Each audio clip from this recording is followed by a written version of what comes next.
How's it going, everybody? Today I'm going to run through voice commands in the car.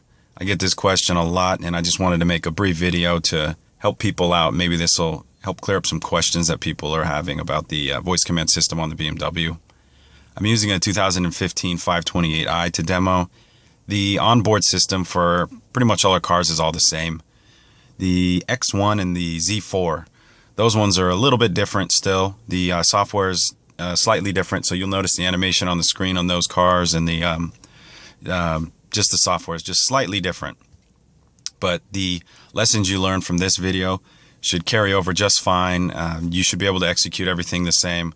Just you might notice that the screen looks a little bit different as far as animations and colors and whatnot. So the car, this one here is not equipped with a heads-up display.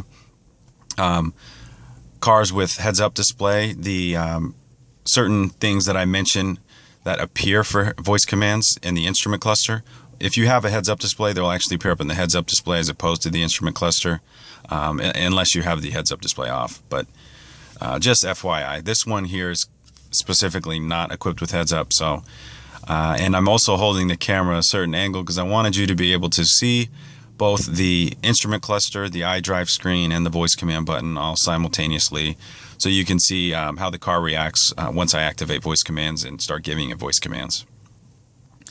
So once I press the voice command button, a couple things are going to happen.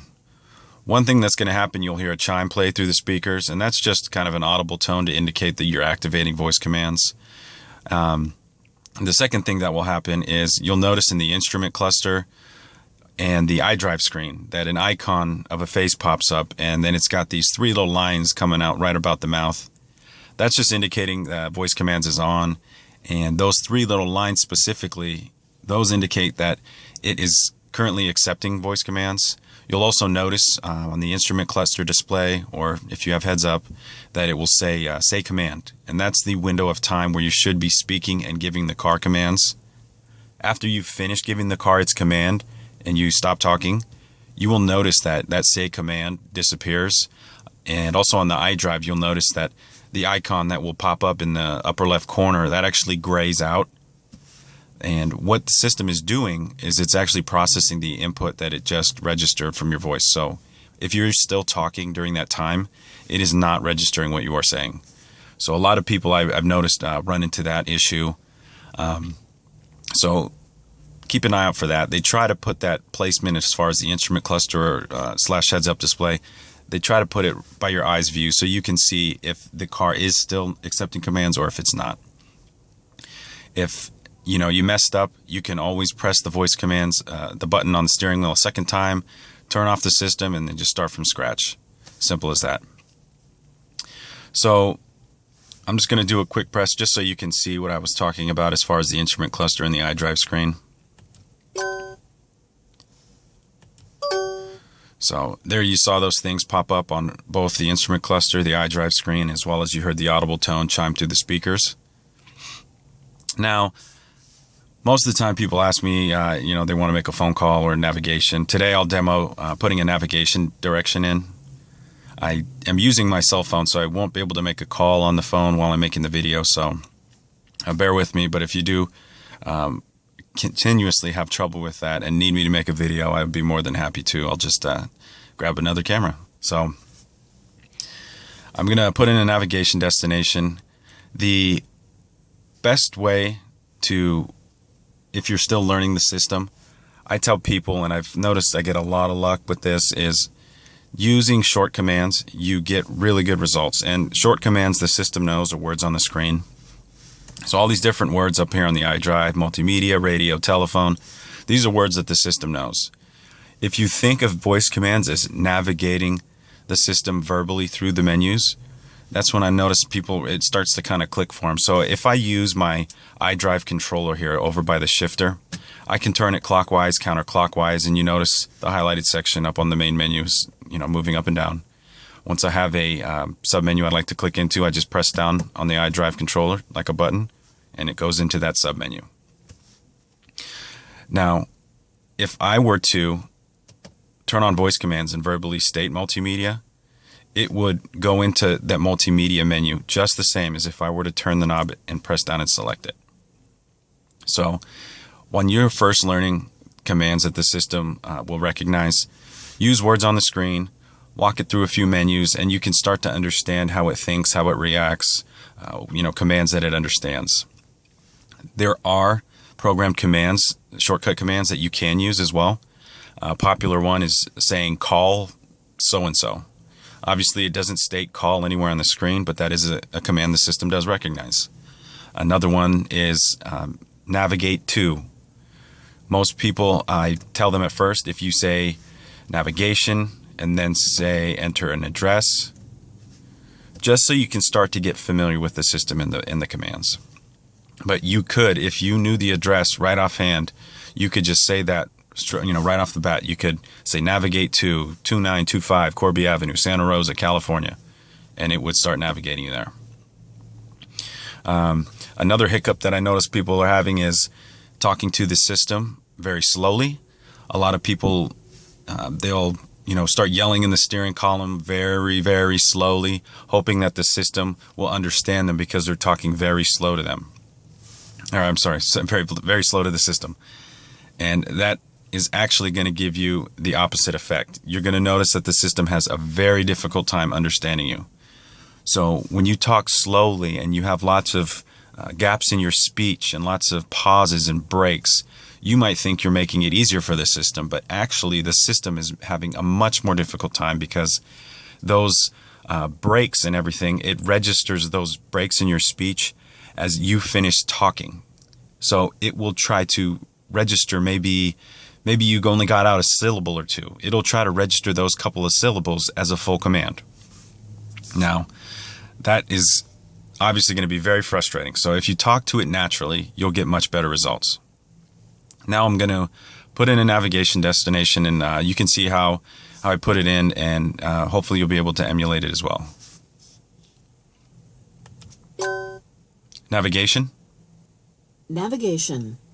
Enter address. Please say the house number in single digits followed by the street, the city, and the state. 2925 Corby Avenue, Santa Rosa, California. Processing your input.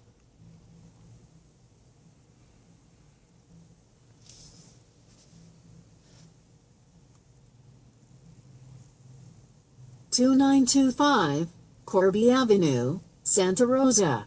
Start guidance or add as another destination." Start guidance. Route guidance started. And as you can see, now it's navigating me there. Real quick, another thing that I always get is people ask me, okay, it's starting to navigate me somewhere. How do I tell it to stop? I feel comfortable at a certain point. I don't need it to tell me, any farther directions. I just want it to stop. So what you can do is you could use your iDrive controller. Once you're in navigation, click over to the left, and up on this little icon menu here at the very top, there's a flag. It says guidance. If you select that, you can select stop guidance. That is one way. Another way you can do is using voice commands. So if I press the voice commands on, I can just tell it to stop guidance. Stop guidance. Route guidance ended. And it will stop navigating me there. A couple other little details that I forgot to mention. You'll notice once voice commands has ended, you hear that chime, that ending chime play. That's an audible indicator to let you know that voice commands is off. So there's the initial chime. And then if I press it again, you'll notice there'll be that ending chime. So that second chime is an indicator that voice commands is off.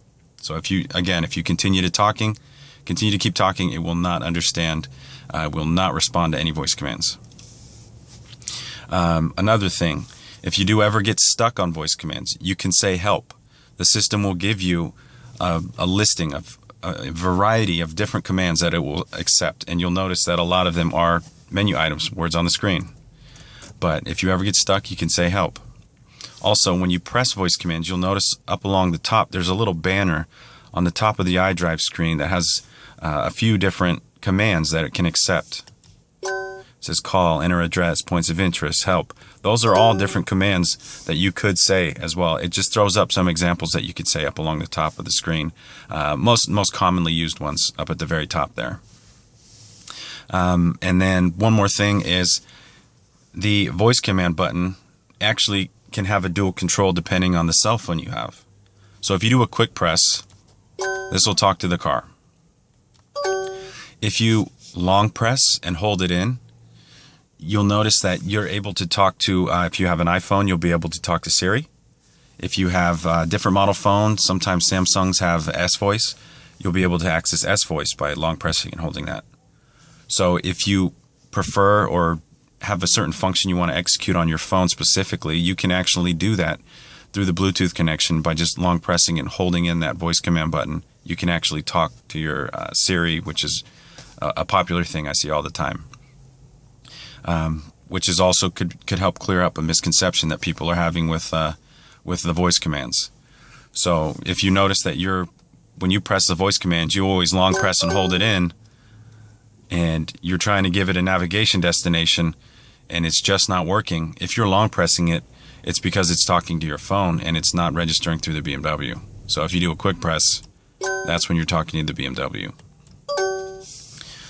So I hope I was able to help clear up some questions regarding the voice commands. If you do have any specific questions or would like me like to see me do a specific video on something, a certain feature or whatnot, please let me know.